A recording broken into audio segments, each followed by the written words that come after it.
Alright, I hope this video isn't too late. I got a message from a subscriber wanting to know about my vacuum lines on this carburetor for this 81 GS Cafe Racer.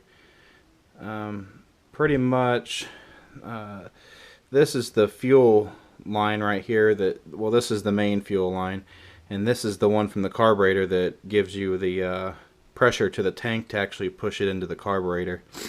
On the tank, of course, there's a little spot for this one to go, and then the big spot, and I'll kind of show you that on here. So up underneath here, you can see that there's a little spot there in the back right here. That's where the pressure comes from, and this is the main tank. And of course, on this tank, it would be, this is the reserve setting, down would be on, and back here would be your prime setting. So if you're having a problem starting it sometimes, it's because, you know, with pod filters, your gas in the tank or in the carburetors is going to evaporate a lot quicker with pod filters. So what you want to do before you come out to start it is actually switch this to prime, let the carbs fill up, and then turn it back to on or reserve. I leave it reserve just because it's a pretty big tank, and I don't ever have to worry about running out of gas. But you can turn it to on, of course. And when it's on and reserve, it will use the pressure of the carburetors to suck the gas in and everything.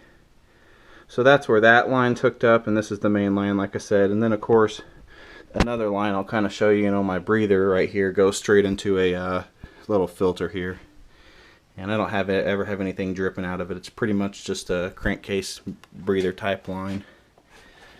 Hopefully that'll kind of help out and show what I've done. And of course these lines here are your vent lines that are, you know, if the bike flips over, your fuel will drain out of there and that kind of thing.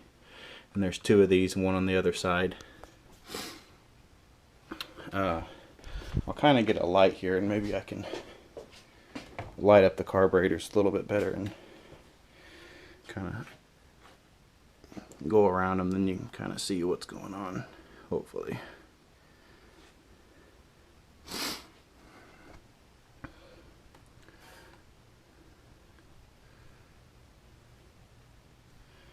But pretty much that's it. Like I said, you know, another line over here is the other vent line, and pretty much everything's set up pretty normal. There's nothing special going on. It's just, like I said, one goes into the tank for your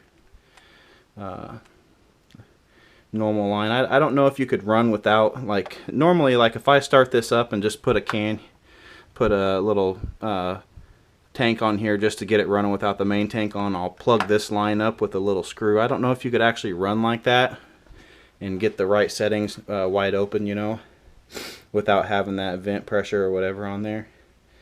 But like I said, normally I'll hook a little gas tank to this, and when I'm doing little settings in the carbs, and then I'll plug this line with a bolt or something, and that'll kind of let it run.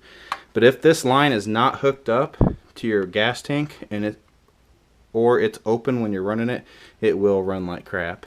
So that's one main thing, that you want to either plug it up or have it hooked up to the gas tank properly. But other than that, pretty much under here, nothing going on, just the drain bowls, and then of course there's a little overflow tube there, and what that one runs right down into this starter, and of course it drips out the bottom if that has any kind of overflow ever. I think that's a gearbox overflow, I believe. But anyway, that's about it. Pretty much set up pretty normal here.